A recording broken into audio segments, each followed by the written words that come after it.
कृपा बनाए रखे मालिक। सदा धर्मंगा भल्ले भंगिया लोगे मनोकामना पूर्ण रखे। सदा दूल्हा दुल्हन की जोड़ी सलामत रहे। कच्चे कच्चे बसवा की डोलिया बनावे हो।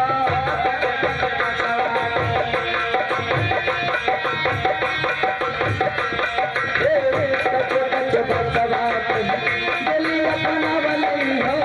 हरे हरे बसवा की डोलिया बनावे हो। हरे हरे बसवा की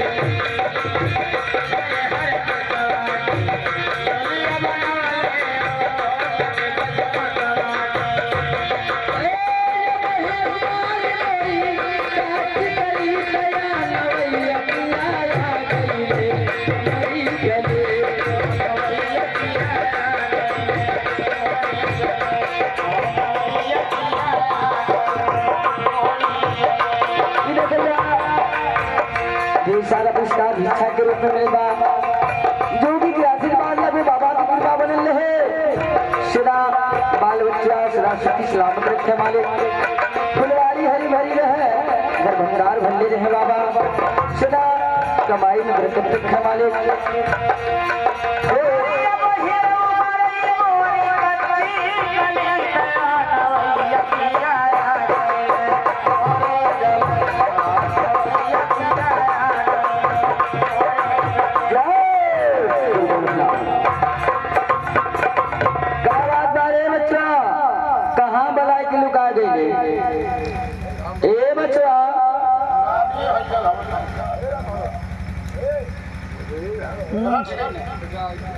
ए बच्चा कहाँ चल गया हो?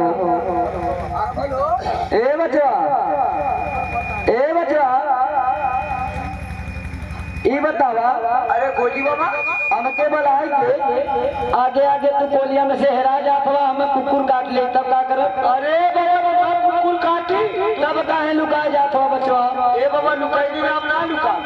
ए बचवा थोड़ी परेशानी आ गई यार। हम कुकुर दौड़ावे तब का करी? कुकुर कुछ ना करिए बाबा। हमसे खुदे कुकुरन के साधु है। ए बचवा आवत है बाबा बड़का कुकुर तो ही है। हेलो हेलो हेलो हेलो ए मास्टर जी देखे जा। अरे लाई हर की नगरी, अरे लाई हर की नगरी, अरे या बाला ही यो बैसखिया लाई हर की नगरी।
लड़का के मौसी की तरफ से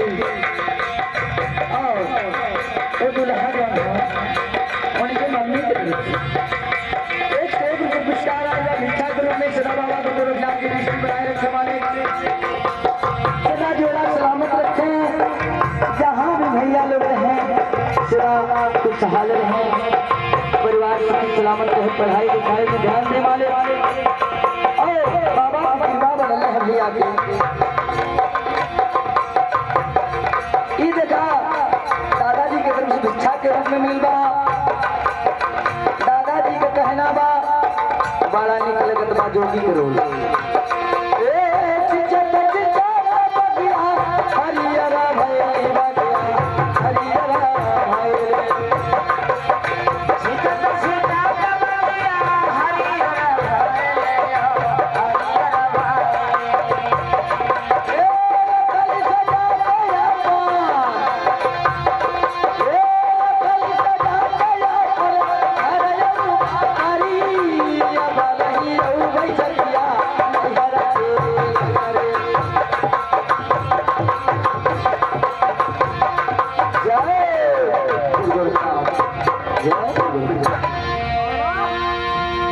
खुश रहा ये बचवा, ए बचवा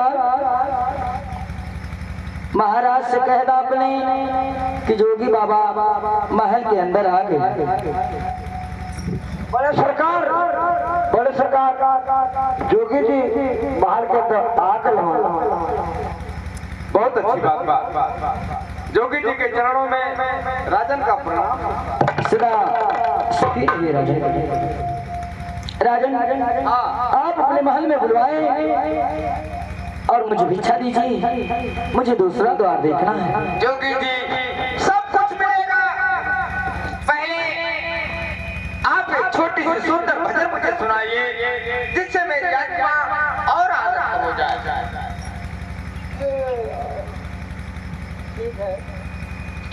आप बैठिए सिंहासन।